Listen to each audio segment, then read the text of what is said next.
नमस्कार मित्रों, मैं हूं श्री नारायण तिवारी और आप देख रहे हैं नेशनल न्यूज। मित्रों, उत्तर प्रदेश से एक ऐसी खबर आ रही है कि जिसको सुनकर आपको, हमको, किसी को भी कान पर विश्वास नहीं होगा। लव जिहाद का मामला तो पूरे देश में चर्चित है। जहां भी शांति दूतों की संख्या अधिक होती है या शांति दूत कम भी संख्या में हैं, तो भी वो हिंदू लड़कियों को फंसाकर, हिंदू बहुओं को फंसाकर, हिंदू युवतियों को फंसाकर वो लव जिहाद का रैकेट चलाते रहते हैं। इससे उनको उनके संप्रदाय के धनाढ्य लोगों से आर्थिक मदद मिलती है। लड़कियों पर खर्च करने के लिए, पैसे उड़ाने के लिए, उनको कन्विंस करने के लिए, उन्हें पटाने के लिए पैसे मिलते हैं। ये तो चर्चा मैंने सुना, आप भी सुने होंगे। लेकिन एक अलग ढंग का जिहाद उत्तर प्रदेश के अलीगढ़ से सुनाई पड़ रहा है। वो जिहाद है टीका जिहाद। टीका अर्थात कोरोना से निपटने के लिए जो वैक्सीन लगाई जा रही है, इसमें भी जिहाद शुरू हो गया है। वो जिहाद किस रूप में कि एक संप्रदाय विशेष के नर्स, संप्रदाय विशेष के डॉक्टर, संप्रदाय विशेष के वार्ड बॉय, ये विशेष योजना के तहत ये ऐसा प्रयास कर रहे हैं कि लोगों को टीका के प्रति विश्वास में उठ जाए, जिससे उनका मानना है कि टीका मोदी की देन है। प्रधानमंत्री नरेंद्र मोदी की योजना है टीका लाना, जन जन तक टीका लगाना, लोगों की जान की रक्षा करना। तो ऐसा कुछ किया जाए कि ये मोदी बदनाम हो जाए, मौत बढ़े, मौत का तांडव हो, जनता में आक्रोश हो, सरकार के प्रति आक्रोश होगा तो सरकार आगे चुन कर नहीं आएगी। खैर, अभी मोदी का चुनाव लंबा है, लोकसभा का चुनाव लंबा है, लेकिन विधानसभा उत्तर प्रदेश, योगी जहाँ के मुख्यमंत्री हैं, वहाँ का चुनाव मार्च अप्रैल मई के महीने में होना है 2022 में। तो वहाँ पर षड्यंत्र बड़े पैमाने पर किया जा रहा है। ये जो उदाहरण, चर्चाएं तो बहुत सुनी हम लोग ने, आपने सुना होगा, लेकिन उदाहरण और वीडियो के साथ एक सामने जो मामला आया है वो अलीगढ़ का जमालपुर का है। अलीगढ़ के जमालपुर पीएचसी में एक नर्स, एक एएनएम नेहा खान है। नेहा खान इंजेक्शन लेती थी, उसमें वैक्सीन भरती थी, लेकिन आए हुए लोगों को केवल नीडल घुसा करके दवाई सहित उस सिरिंज को कचरे में, कूड़ेदान में फेंक दिया करती थी। 29 सिरिंज, भरी हुई सिरिंज कूड़ेदान से पकड़ी गई है। कुछ लोगों को संदेह हुआ तो वो चुपके से इसका वीडियो बनाए, जिस वीडियो में दिख रहा है कि नर्स दवाई पुश नहीं कर रही है, खाली नीडल डाल रही है और उठा के उसको फेंक दे रही है। जब वहाँ के उससे उच्च पदस्थ अधिकारी ने इसका विरोध किया तो बोला मैं नहीं कर रही हूँ। खैर, वीडियो बन चुका था। 24 मई का मामला जब जिला प्रशासन के पास पहुँचा तो जांच शुरू हुई। 25 मई को नर्स नेहा खान से पूरी उनका स्टेटमेंट लिया गया, जिसमें उसने स्वीकार किया कि हाँ वो ऐसा की है, लेकिन वो 29 नहीं, केवल 15 रोगियों के साथ, 15 लोगों के साथ ऐसी गलतियां की है। उसका तर्क था वो डिस्टर्ब थी। जब पूछा गया डिस्टर्ब थी तो काम क्यों की, बोले नहीं, हम चाहते थे कि ये लोग टीका लगवाएं और लगा के जाएं, बीमार पड़े, मर जाएं, सरकार बदनाम हो। अर्थात राज्य सरकार को, केंद्र सरकार को, टीकाकरण अभियान को बदनाम करने की एक सुनियोजित चाल वह नर्स चल रही थी। जिस तरह से नर्स बहुत डेयरिंग के साथ बयान दी है, उससे लग रहा है कि वो अकेली नहीं है, उसके पीछे कुछ लोग हैं, संगठन है या योजना है। तो प्रशासन के कान खड़े हो गए देख करके। प्रशासन ने इसकी जांच बैठाई तो पता लगा कि वो जो जिला प्रभारी चिकित्सा अधिकारी डॉक्टर आरफीन जेहरा हैं, उनको इस बारे में पूरी जानकारी थी। वो एक दिन नहीं, रोज कर रही थी। कूड़ेदान में जिस दिन जिला से औचक निरीक्षण किया गया, औचक निरीक्षण के लिए जिला प्रतिरक्षण अधिकारी डॉक्टर दुर्गेश कुमार और उप जिला प्रतिरक्षण अधिकारी शरद अग्रवाल भेजे गए। इन्होंने जब चेक किया तो 29 सिरिंज भरी हुई मिली और वो करीब 60 लोगों को उस दिन 60 लोगों को उसने टीका लगाया था।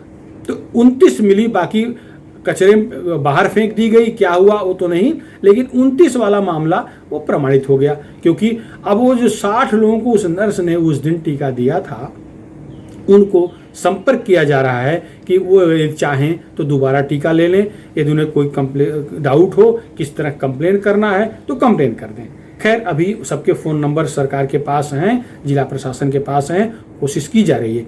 इस मामले में जब मामला सार्वजनिक हुआ, जांच में प्रमाणित हो गया कि नेहा खान और डॉक्टर आरफीन जेहरा इसमें शामिल हैं, तो आरफीन जेहरा को तत्काल वहां से जिले से बाहर तबादला कर दिया गया। 2 साल की उनकी वेतन वृद्धि रोक ली गई और नेहा खान की सेवा ही समाप्त कर दी गई, अर्थात उन्हें विभाग से निकाल दिया गया, नौकरी से निकाल दिया गया। लेकिन ये निकाल देना, ये इनको जिला से बाहर तबादला कर देना, ये कोई मार्ग नहीं हुआ। मार्ग तो ये है कि जब इन सब ऐसे मामले में लिप्त पाए गए हैं तो इन्हें जेल में डाल देना चाहिए, इनको चौराहे पर दंडित किया जाना चाहिए, क्योंकि ये इतना बड़ा अपराध कर रही हैं। अगर एक रोगी को कोरोना हुआ तो कई 100 लोगों को रोगी बना देगा। वो एक व्यक्ति कई सैकड़ों पर संक्रमण फैला सकता है। तो ये महामारी के साथ इन्होंने जो धांधली की है, जो षड्यंत्र किया है, इसमें इनको केवल नौकरी से निकालना इनके लिए दंड नहीं हो सकता, इनको जेल होना चाहिए, आजीवन कारावास होना चाहिए। भय पैदा करने के लिए जो इस षड्यंत्र में और लोग शामिल हैं उनको दंडित किया जाना है, तो दंडित करने के लिए उनको भय दिखाना जरूरी है। तो इन्हें केवल नौकरी से निकालना ये सही मार्ग नहीं है। हुआ ये कि जांच हुई, जांच अभी भी चल रही है, अभी भी सरकार ये पता लगा रही है कि इनके पीछे जो लोग हैं कौन कौन लोग हैं। तो इसमें एक चीज़ और सामने आई कि जब FIR हुआ, इसका FIR इन दोनों शरद अग्रवाल और दुर्गेश कुमार ने FIR सिविल लाइन थाना में, अलीगढ़ के सिविल लाइन थाना में FIR किया। जमालपुर PSC इसी थाने के तहत आती है। उन्होंने FIR में स्पष्ट शब्दों में इस बात का जिक्र किया हुआ है कि उस दिन 18 वर्ष से 44 वर्ष के बीच वाले 200 लोगों को टीका दिया गया, जिनमें अनुमान है कि 60 लोगों को टीका इस नेहा खान के मार्फत दिया गया। तो 60 लोगों को जीवन को खतरा तो पैदा हो चुका है, ऐसी आशंका इन दोनों अधिकारियों ने जताई है। 29 सिरिंज मिली है और नेहा खान ने स्वीकारा भी है गलती उससे हुई है, लेकिन वो ये मानने को तैयार नहीं है कि इसके पीछे कोई षड्यंत्र था। वो ये इस बात को भी स्वीकार कर रही है कि आरफीन जेहरा को ये जानकारी थी। अगर वो वरिष्ठ अधिकारी भी, वरिष्ठतम अधिकारी कहे जा सकते हैं, अगर उनको खबर था तो तत्काल रोक देते। एक दिन का मामला नहीं है, इससे पहले पता नहीं कितना हुआ होगा। अगर ये जिहाद का हिस्सा है, जिहाद का मामला है, तो इस पर तो कठोर से कठोर कार्रवाई की जानी चाहिए। वहाँ अलीगढ़ के पूर्व मेयर शकुंतला भारती ने तो रास्ता लगाने की मांग की है, और ऐसे जितने लोग जो जिनकी मेंटलिटी इस तरह की है उन सबको चिन्हित करके उनके खिलाफ कठोर कार्रवाई करने की मांग की है। अब सोचिए, एक योगी को बदनाम करने के लिए, एक मोदी को बदनाम करने के लिए, एक अमित शाह को बदनाम करने के लिए ये ऐसे लोगों को मारने जा रही हैं या मारने जा रहे हैं जिनका उनसे संबंध है कि नहीं, यही स्पष्ट नहीं है। वो भारत के आम नागरिक हैं, वो भाजपा कार्यकर्ता नहीं हो सकते, वो सरकारी कर्मचारी भी नहीं हो सकते, लेकिन उनको टीका में धांधली करके, टीका न लगा करके, केवल सिरिंज घुसा करके उनको मौत के मुंह भेजने का जो काम, जो षड्यंत्र किया है, ये क्षमा के योग्य नहीं है। इन पर जो धाराएं लगी हैं, उन पर सार्वजनिक संपत्ति को नुकसान करना, महामारी अधिनियम का खुला उल्लंघन करना, साजिश व गलत जानकारी देकर लोगों के जान से खिलवाड़ करना, ये सब इतने बड़े अपराध हैं जिनमें 10 साल से अधिक की सजा निर्धारित है। कोर्ट में सजा होगी, ये बात की बात है। इन्हें तत्काल सजा दी जानी चाहिए, तत्काल इन्हें गिरफ्तार करके जेल में डाल देना चाहिए। मित्रों, सरकार को इस दृष्टिकोण से विचार करना होगा, इस दृष्टिकोण से सोचना होगा कि जो इस मानसिकता के लोग हैं, क्या ये सरकारी नौकरियों में, क्या ये जनहित के स्थानों पर बैठने लायक हैं? इन्हें चिन्हित करके इन्हें घर भेज देना चाहिए। जिनकी इतनी घटिया मानसिकता है, अगर डॉक्टर होंगे तो जहर दे सकते हैं, अगर नर्स होंगी तो वो IV निकाल के कुछ और घुसा सकती हैं। ऐसे लोगों को तुरंत नौकरी से निकाल देना चाहिए। मित्रों, आपको कैसा लग रहा है? आप अपनी राय जरूर दें, जरूर बताएं। इस चीज़ को हम प्रधानमंत्री नरेंद्र मोदी जी को, गृह मंत्री अमित शाह जी को, उत्तर प्रदेश के मुख्यमंत्री योगी आदित्यनाथ जी को बताना चाह रहे हैं, उन तक बात पहुंचाएंगे। आप अपनी राय जरूर दीजिए।